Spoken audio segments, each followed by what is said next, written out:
Welcome back, everybody, for another meta update for 7.37e. And last week we talked all about the top 3 heroes in every role that are being played the most in the Immortal bracket. We talked about their win rates across all brackets. We talked about generally what to be looking out for with these heroes. And this week we're going to break it down to 2 up-and-comers that are not amongst the most picked heroes in Immortal, but their win rates speak for themselves. So we're gonna go one hero at a time. And the first hero we're gonna be featuring is in the off lane, and that's gonna be Enigma. This hero is sitting at 1,700 games at the highest level, which is pretty high, with a 56.9% win rate. That's pretty insane. So we're going to be taking a look at DM, one of the most famed at the higher brackets Enigma players of all time. And before we get into it, we're going to break down some of the most common choices that he's making.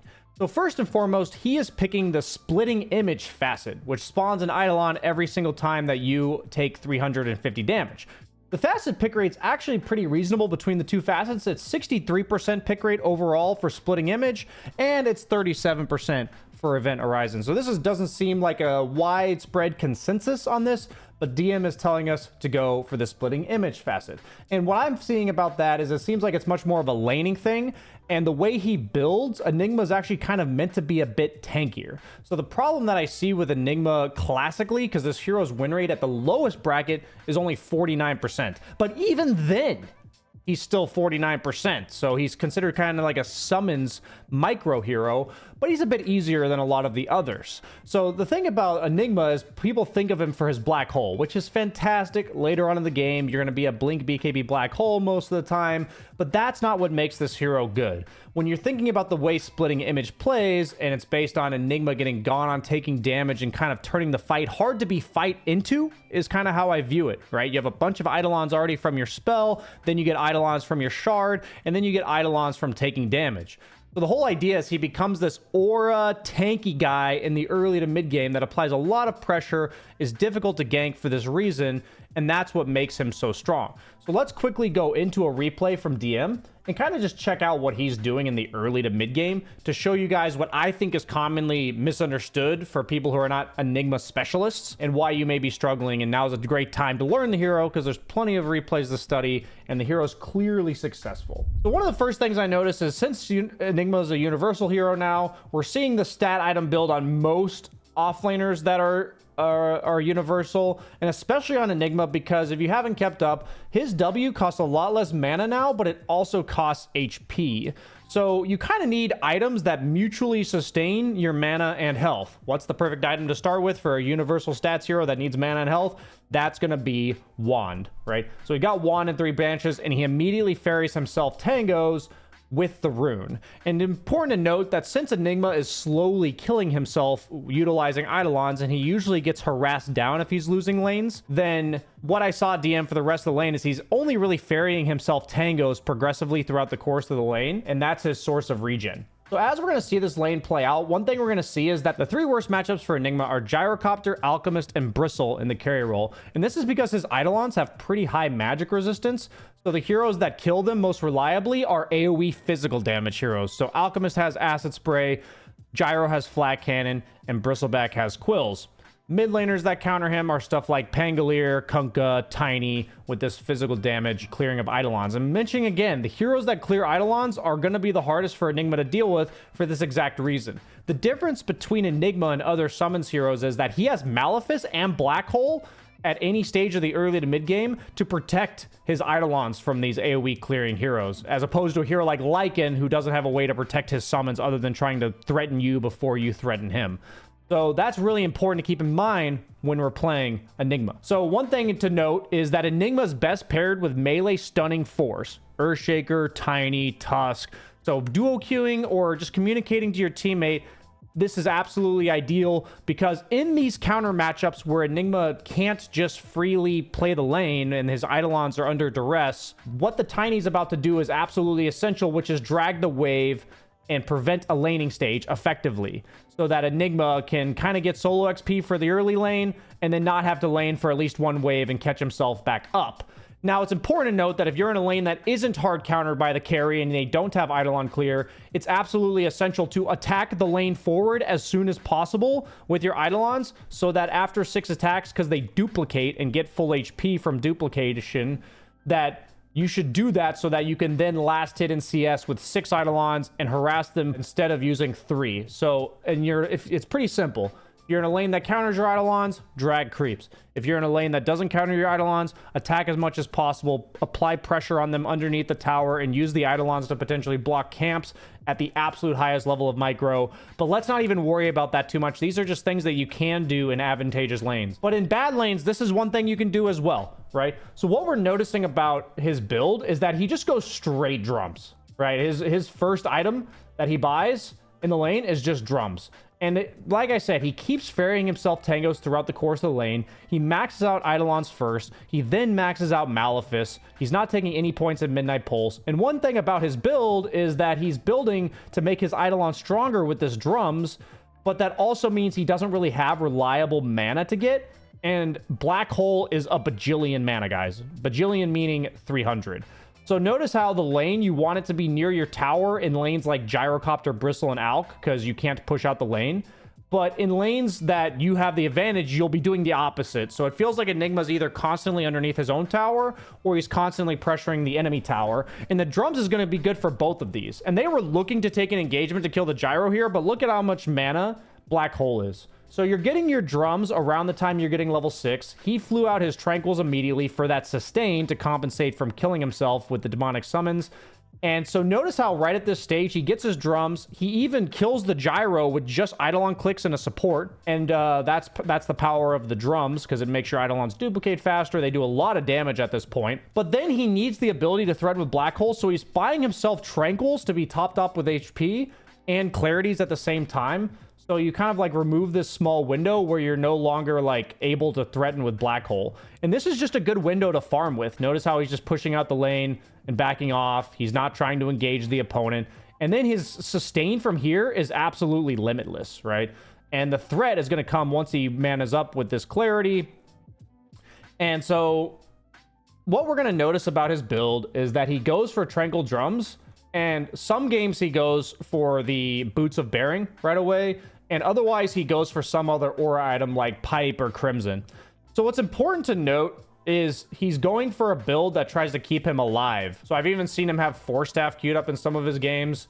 His entire build is, I dare you to walk into me, and then we're going to pressure your tower if you don't. And if you do, we're going to turn the fight and kill you. And Black Hole's much more of a turn potential ability rather than a initiation ability. And that's how he approaches the early to mid game. Late game is a lot dependent on if they have like BKB piercing Black Hole abilities and the ability to actually get the Black Hole off in the late game. So your items are going to be highly variant, and you'll probably go for standard like traditional Enigma items like BKB, Blink, Octarine Core, Refresher, stuff like this. But it's this stage of the game where drums into potentially Boots of Bearing into like Pipe or Crimson. If your team's not playing around you at all, you have terrible coordination, the game's slowing down a lot, then you can actually consider a Midas, because Enigma's one of the most amazing late gamers in the game. And so I'm just compensating for the fact that you guys don't need to act like you have supports that are highest level supports playing around you all the time. You can call for people to play around you, but also if you're just learning Enigma, you're probably too busy microing and pushing the buttons that communication is going to be difficult. So keep in mind that once you've finished your drums, just ask yourself, what's the pace of the game right now? Is my team playing around me a lot? Are we trying to force the issue? Are we really far ahead? Or is the game close? And then you can choose to go Midas if you think it's going to slow down into like the Blink BKB to scale into the late game, or go that extra aura item or survivability utility item like Force Staff. That's just going to keep you alive in the mid game to see exactly what's going to happen for DM here. So what's going to happen is when his supports are playing around him, don't hesitate to just use your first Black Hole to get a solo kill. Even if it's a support, if you think it's going to get you the tower, it's absolutely worth it. In this case, he's going to use it on the Gyrocopter. As I mentioned, like even though Gyrocopter is amazing for clearing Eidolons, not so much when he's Black Holed, right? So he is going to go down one time here, right? And this is what you force by being such a high pressure offlaner. And he even proceeds to get a kill with his Eidolons and clear an entire wave. And these are mostly Eidolons spawned from his passive from taking damage. So what we're going to see from his build that enables you is you're always allowed to retreat to the triangle if you're no longer pressuring the tower, generally trying to pressure the tower along when the opponent's somewhere else or when you have black hole. But you're really tanky. 1100 HP and drums, and Eidolon's literally making the lion run away. Notice how he placed his Eidolons on the most threatening squishy guy, and they actually turn the fight in their favor, and Enigma's going to survive. So really rebranding this hero as I dare you to come into my turf, and if you don't, I'm going to kill your tower, is the way that I want you guys to be thinking about Enigma. And now's a great time to play this, and so you don't have to feel all of this pressure from being like the sick late gaming BKB blinking black hole 5-man. That's something that you're going to get anyways. Enigma's going to naturally create highlights for you, but conceptually transitioning from the early game and this mindset to the late game, I feel like is what a lot of Enigma players, especially at the lower MMR brackets or people who are newer to the hero, are lacking. So go check them out. 1,700 games in the Immortal bracket with a almost 57% win rate. And this hero, I feel like, is coming up in the power spikes. And honestly, the only meta carry that's really good against him is Alchemist. So if you're putting Alchemist in your ban list, you should pretty much have a free Enigma game, especially at the lower brackets, because most of these like single target carries that people prioritize, the PAs, the Jugs, the Slarks, the Spectres, they're not all that great at laning against Enigma. Maybe they'll be good at killing you later, but you should be getting a free lane and be able to turn it into a lot of momentum. So for our second hero that we're going to be highlighting, it's going to be going back to my favorite role. I'm a carry fanboy. What can I do? This hero is also on the up and up in the Immortal bracket, and he has 1,700 games with a nearly 54% win rate, and that's going to be Bloodseeker. Now, this hero has over 50,000 games in the Herald bracket, Crusader and Guardian, and he also has a approximately 54% win rate there. So you guys have already known about him. So I'm just going to give some credit to you guys that you guys already know is up when it comes to the meta sometimes, and that we don't need to be, you know, selling short the plebs. Okay. The newer, perhaps more veteran players who aren't trying for MMR, you know, whatever politically correct version of this you want to get, right? But Bloodseeker right now, he's kind of got like a new revamped build. So let's first talk about it. The hero is getting Arterial Spray picked almost exclusively as the facet.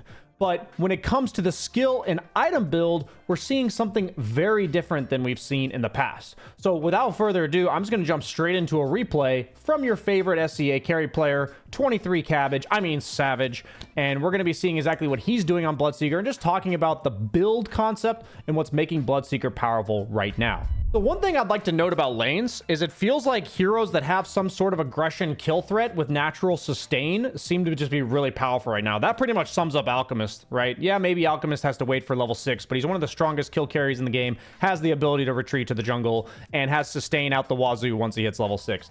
Now, Bloodseeker, fantastic kill hero once he gets level 6, and he has decent sustain going up until then anyways, right? So what we're seeing is that if you have a really aggressive support in lane, don't be afraid to do what 23 Cabbage does here. Level 1, which is take his Thirst passive, which is going to give him movement speed when heroes are low, and he's going to help his support hit. This is super important to win the sustain battle as Bloodseeker ultra early on in the lane, because it just never stops. Once you get this advantage, you snowball really hard still. The only issue is when you're getting heavily harassed out of lane. If your support is playing much more passive than this, then what you can consider is taking your Blood Right level 1 to get the enemy range creep. Yeah, it's on delay, but it's 115 damage level 1. So you also have kind of a methodology to play lanes where you're behind. But then we're going to talk about the item build that people are going. He's already got it queued up, right? He's going to get his full wand, and that's all he's investing in the laning stage. Straight into Phase Boots, Radiance. Now, it's important to note that between Phase Boots and Radiance, you are going to be maxing your Blood Right, which is actually a lot of mana, and it's your main source of farm.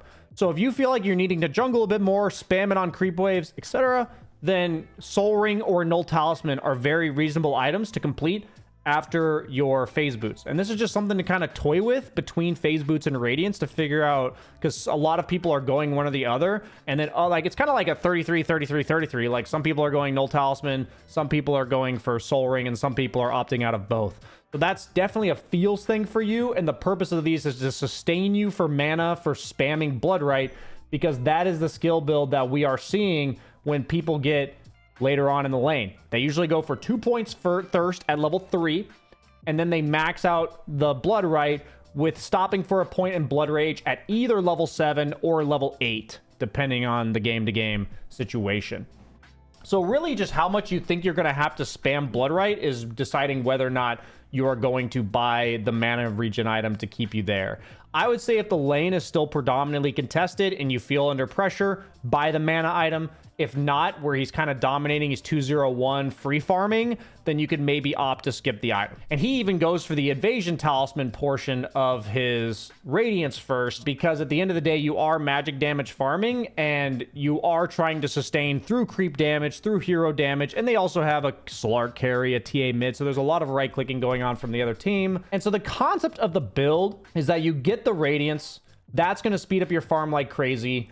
And most of the time, if the game's getting a little bit tough, you're going to need to go BKB. Bloodseeker, despite it, it's kind of a bitch item, we all know.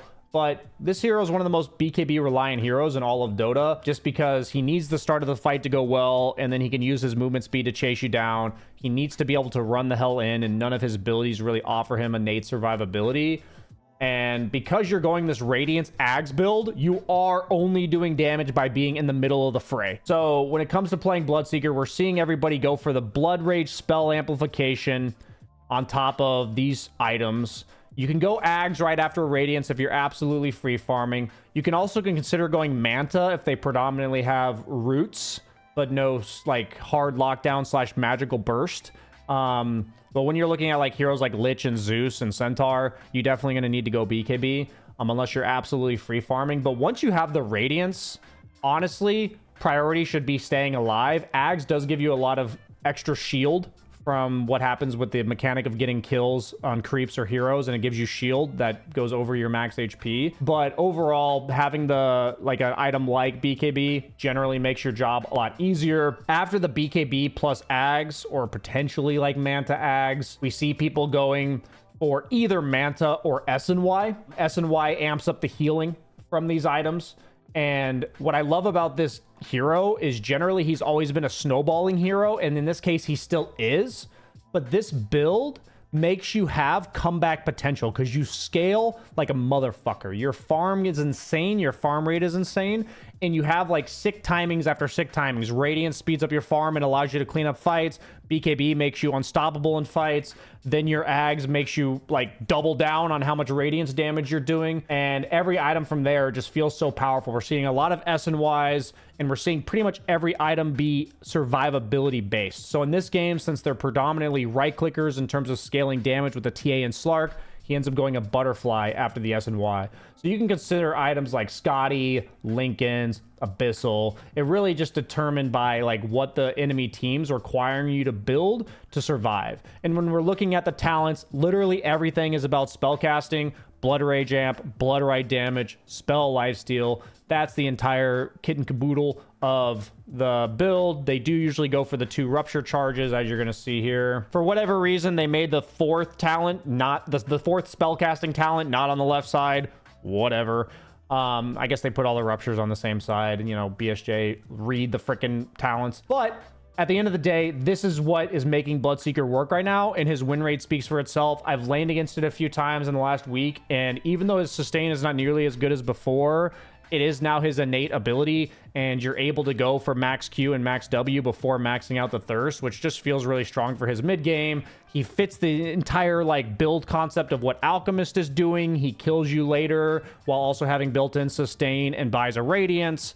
So it just makes sense. If you're looking to counter Bloodseeker, when I looked at his matchups on Dota Buff, it's pretty much all summons heroes because they don't have to expose themselves on lane, and then heroes like Jug with built-in magic immunity and sustain that can avoid his rupture damage, and then heroes like Lifestealer with the same idea with Infest being able to run out of rupture damage because when you're infested, you're invulnerable.